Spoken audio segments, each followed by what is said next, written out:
दोस्तों, कैसे हैं आप सभी। स्वागत है आप सभी का अपनी स्टडी हब चैनल पर और आई होप कि आप सभी अच्छे होंगे। आज के इस वीडियो में हम बात करने वाले हैं, आपको बताने वाले हैं वक्फ बोर्ड के बारे में, जो कि मुसलमानों का वक्फ बोर्ड है और इसके ऊपर एक एक्ट लाया गया है जो कि आपके पॉइंट ऑफ व्यू से इम्पॉर्टेंट हो जाता है। कुछ मेन टॉपिक हो जाते हैं, लेकिन फिर भी मैं आपको बता देती हूँ कि ये वक्फ बोर्ड होता क्या है और वक्फ एक्ट क्या है, मोदी सरकार इसे कब लाई, क्यों लाई, क्या दलीलें दी गई और क्या सवालों के जवाब थे इनके, वो सारी बातें इस वीडियो में मैं आपको बताने वाली हूँ। अगर आप चैनल पे नए हैं तो आप चैनल को सब्सक्राइब कर लीजिए, क्योंकि आपके लिए काफ़ी इंपॉर्टेंट कंटेंट इस पर आता है चैनल पर, और जो यानी एग्ज़ाम पॉइंट ऑफ व्यू से काफ़ी रिलेवेंट होता है। तो दोस्तों, साल 2013 में यूपीए की सरकार में वक्फ बोर्ड की शक्तियों को बढ़ा दिया गया था। आम पुलिस, गरीब मुस्लिम महिलाएं, तलाकशुदा मुस्लिम महिलाओं के बच्चे, शिया और बोहरा जैसे समुदाय लंबे समय से कानून में बदलाव की मांग भी कर रहे थे। इन लोगों का कहना था कि वक्फ में आज आम मुसलमानों की जगह ही नहीं रह गई है, सिर्फ पावरफुल मुसलमान इसमें रहते हैं, जो कि एक सवाल है अपने आप में कि वक्फ बोर्ड गरीब मुसलमानों के लिए था और अब इसके अंदर वो मुसलमान भर्ती हो रहे हैं, यानी कि ऐड हो रहे हैं जो पैसे वाले। जैसे वक्फ बोर्ड का भी कहा गया था कि ये गरीब मुस्लिम लोगों के लिए है ना, और ये मदद करने के पर्पज़ से हेल्पिंग एक ऑर्गेनाइजेशन था। लेकिन धीरे धीरे ये हर चीज़, मतलब ये मान के चलिए कि मुसलमानों के कानून बनाने तक को लेकर बात करने लगा। तो दोस्तों, केंद्र की मोदी सरकार वक्फ अधिनियम में बड़े संशोधन करने जा रही है। इसी सत्र में संसद में संशोधन विधेयक लाने पर विचार किया गया और इससे पहले शुक्रवार को कैबिनेट की बैठक में वक्फ अधिनियम में 40 संशोधन के प्रस्ताव को मंजूरी दी गई थी। संसद में संशोधन विधेयक पारित होने के बाद वक्फ बोर्ड की अनियंत्रित शक्तियां कम हो जाएंगी। जी हाँ, वक्फ बोर्ड के पास में इस वक्त काफ़ी ज़्यादा अनकंट्रोल्ड पावर्स हैं, जो कि इस संशोधन के बाद में ख़त्म हो जाएंगी, या मान लीजिए कि कम हो जाएंगी, ख़त्म तो नहीं होती हैं।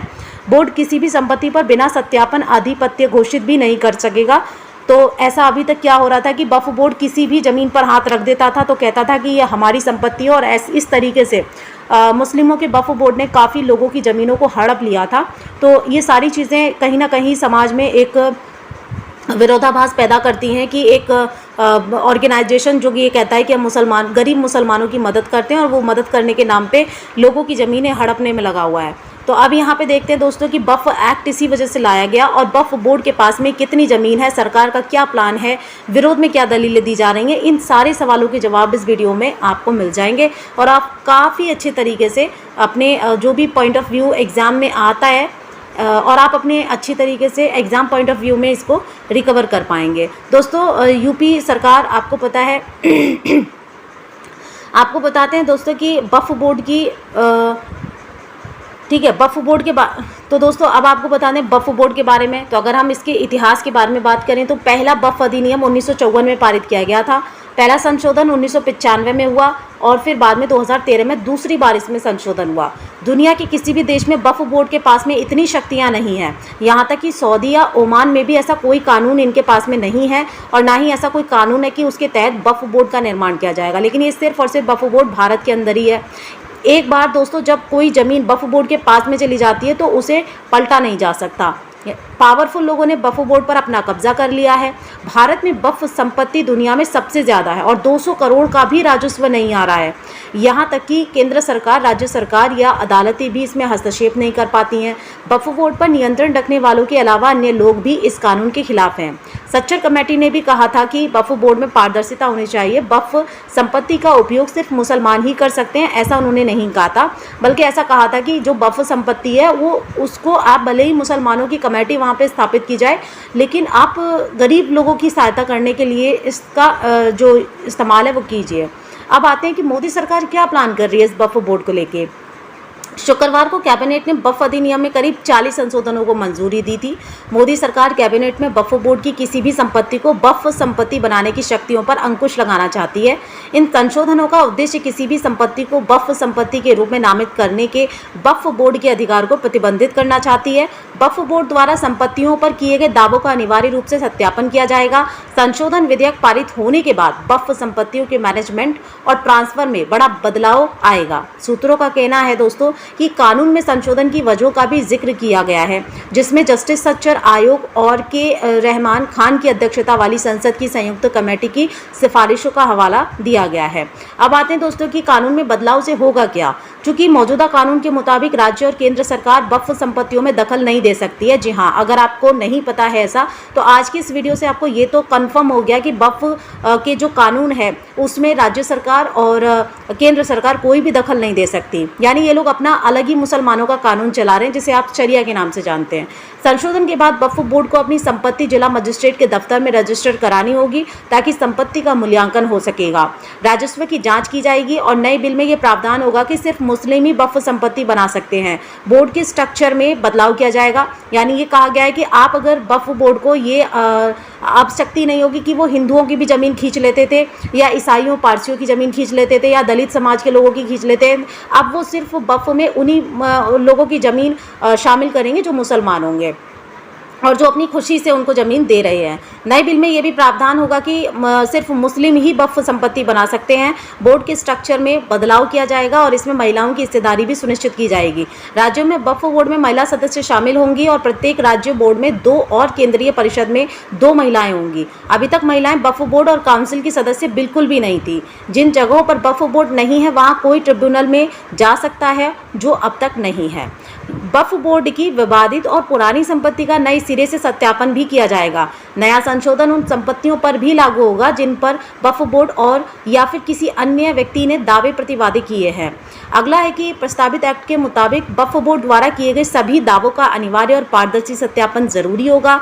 वक्फ एक्ट की धारा 1914 में बदलाव किया जाएगा। इससे केंद्रीय वक्फ परिषद और राज्य वक्फ बोर्ड की संरचना में बदलाव संभव हो पाएगा। वक्फ बोर्ड के फैसले के खिलाफ हाई कोर्ट में अब अपील भी की जा सकती है। ये प्रावधान अब तक नहीं था। जी हाँ, अगर वक्फ बोर्ड आपकी जमीन खींच लेता था, यानी कि हड़प लेता था, तो आप हाई कोर्ट में नहीं जा सकते थे, लेकिन अब आप जा सकेंगे। वक्फ बोर्ड को कब ज्यादा अधिकार मिले, अगर हम बात करें कि किसकी सरकार ने वक्फ बोर्ड को इतना पावरफुल बना दिया, तो 2013 में दोस्तों कांग्रेस के नेतृत्व वाली यूपीए सरकार ने 1995 के बेसिक वक्फ एक्ट में संशोधन लाया और वक्फ बोर्डों को और ज्यादा अधिकार दे दिए। वक्फ बोर्डों की संपत्ति छीनने की असीमित शक्तियां देने के लिए अधिनियम में संशोधन किया गया, जिसे किसी भी अदालत में चुनौती नहीं दी जा सकती थी। यानी सीधे शब्दों में कहें तो वक्फ बोर्ड के पास दान के नाम पर संपत्तियों पर दावा करने की असीमित शक्तियां हैं। यानी ये लोग संपत्ति को हड़प लेते थे और कहते थे कि उन्होंने हमें दान कर दी है। इसका सीधा दोस्तों मतलब ये होता था कि एक धार्मिक बॉडी को असीमित शक्तियां प्रदान कर दी गई, जिसने वादी को न्यायपालिका से न्याय मांगने से भी रोक दिया है। देश में किसी अन्य धार्मिक संस्था के पास ऐसी शक्तियां नहीं है, यहाँ तक कि हिंदू मंदिरों के पास भी नहीं है। वक्फ अधिनियम 1995 की धारा 3 में कहा गया कि यदि वक्फ सोचता है कि भूमि किसी मुस्लिम की है तो ये वक्फ की संपत्ति है। वक्फ को इस बारे में कोई सबूत देने की जरूरत नहीं है कि उन्हें क्यों लगता है कि जमीन उनके स्वामित्व में आती है। अभी बोर्ड के पास में वर्तमान में किसी भी संपत्ति को वक्फ संपत्ति घोषित करने अभी बोर्ड के पास वर्तमान में किसी भी संपत्ति को वक्फ संपत्ति घोषित करने का अधिकार है। तर्क ये दिया जाता है दोस्तों कि ये संपत्ति किसी जरूरतमंद मुस्लिम की भलाई के लिए होगी। हालांकि देखा गया है कि प्रभावशाली लोग इन संपत्ति को अपने फायदे के लिए इस्तेमाल कर रहे हैं। कई संपत्तियों को जबरन वक्फ संपत्ति घोषित करने का विवाद भी सामने आया। वक्फ संपत्तियों को विशेष दर्जा दिया गया है जो किसी ट्रस्ट आदि से ऊपर है। ये अधिनियम औकाफ को रेगुलेट करने के लिए लाया गया था। एक वकीफ द्वारा दान की गई और वक्फ के रूप में नामित संपत्ति को औकाफ कहा जाता है।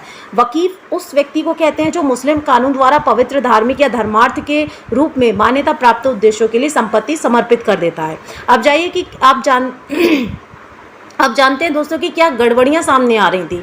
तो दोस्तों सरकार को पता चला है कि राज्य वक्फ बोर्डों को किसी भी संपत्ति पर दावा करने के व्यापक अधिकार मिले हैं, जिसकी वजह से अधिकांश राज्यों में ऐसी संपत्ति के सर्वेक्षण में देरी हो रही है। सरकार ने संपत्ति के दुरुपयोग को रोकने के लिए वक्फ संपत्तियों की निगरानी में जिला मजिस्ट्रेटों को शामिल करने की संभावना पर भी विचार किया। वक्फ बोर्ड के किसी भी फैसले के खिलाफ अपील सिर्फ कोर्ट के पास हो सकती है, लेकिन ऐसी अपीलों पर फैसले के लिए कोई समय सीमा नहीं होती। कोर्ट का निर्णय ही अंतिम निर्णय माना जाता है। अब बात करते हैं कि अगर बोर्ड किसी संपत्ति पर अपना दावा कर दे तो उसके उलट साबित करना काफ़ी मुश्किल हो जाता है। वक्फ एक्ट का सेक्शन 85 कहता है कि इसके फैसले को हाई कोर्ट या सुप्रीम कोर्ट में भी चुनौती नहीं दी जा सकती। यानी अगर आपकी ज़मीन के ऊपर वक्फ बोर्ड की नज़र है तो आपकी ज़मीन गई, आप उसे दोबारा नहीं पा सकते हैं। वक्फ बोर्ड के पास में कितनी संपत्ति, अगर छोटी सी बात करें तो मूल रूप से वक्फ की पूरे देश में लगभग 52,000 संपत्तियाँ थी, जो कि 2009 तक 4 लाख एकड़ तक की 3 लाख रजिस्टर्ड वक्फ संपत्तियाँ थी। आज की तारीख में 8 लाख एकड़ भूमि में फैली 8,72,292 से ज़्यादा रजिस्टर्ड वक्फ की अचल भूमियाँ हैं, यानी संपत्तियाँ हैं। यानी महज 13 साल में वक्फ की ज़मीन दोगुनी हो गई। चल संपत्ति 16,713 है। ये संपत्तियाँ विभिन्न राज्य वक्फ बोर्डों द्वारा प्रबंधित और नियंत्रित की जाती हैं और इनका विवरण Waqf asset management system of India यानी कि WAMSI पोर्टल पर दर्ज किया गया है, जो कि मतलब गलत तरीके से कम दिखा के उसको दर्ज किया गया है। अब जानते हैं दोस्तों कि वक्फ बोर्ड है क्या। आप जानते हैं दोस्तों कि वक्फ बोर्ड है क्या। तो वक्फ एक मुस्लिम समुदाय की संपत्तियों और धार्मिक संस्थानों के प्रबंधन और नियमन के लिए बनाया गया कानून है। इस एक्ट का मुख्य उद्देश्य वक्फ संपत्तियों का उचित संरक्षण और प्रबंधन सुनिश्चित करना है, ताकि धार्मिक और चैरिटेबल उद्देश्यों के लिए इन संपत्तियों का उपयोग हो सके। वक्फ चूंकि अरबी शब्द है जिसका अर्थ है रोकना या समर्पण करना। इस्लाम में वक्फ संपत्ति एक स्थायी धार्मिक और चैरिटेबल ट्रस्ट के रूप में समर्पित की जाती है, जिसका उपयोग धार्मिक उद्देश्यों, गरीबों की मदद, शिक्षा आदि के लिए किया जाता है। वक्फ संपत्तियों का प्रबंधन करने के लिए प्रत्येक राज्य में एक वक्फ बोर्ड का गठन किया गया है और ये बोर्ड वक्फ संपत्तियों का पंजीकरण, संरक्षण और प्रबंधन करता है। तो दोस्तों ये था इस तरीके से वक्फ बोर्ड के बारे में और किस तरीके से वक्फ बोर्ड पे काफ़ी सारे अभी तक आरोप लग चुके हैं। ये एक अपने आप में बहुत बड़ा है। अगर मैं इस पर बहुत बड़ी लंबी वीडियो बनाना चाहूँ तो कम से कम 2 घंटे की वीडियो इस पर बनेगी, जो कि मैं अभी फ़िलहाल नहीं चाहती हूँ। तो आप समझ पा रहे होंगे कि क्यों मोदी सरकार को वक्फ के ऊपर नियम लाना पड़ा, एक एक्ट लाना पड़ा और ये तीसरा सुधार इसमें करना पड़ा। तो आई होप कि आप वक्फ के बारे में बहुत कुछ जान चुके होंगे कि ये वक्फ बोर्ड होता क्या है, इसमें सुधार की ज़रूरत क्यों थी और मोदी सरकार ने इसमें सुधार किया क्यों। तो आई होप कि आपको समझ में आया होगा। इस वीडियो में बस इतना ही। अगर आपको वीडियो अच्छी लगे, समझ आई हो तो इसे लाइक करें, शेयर करें।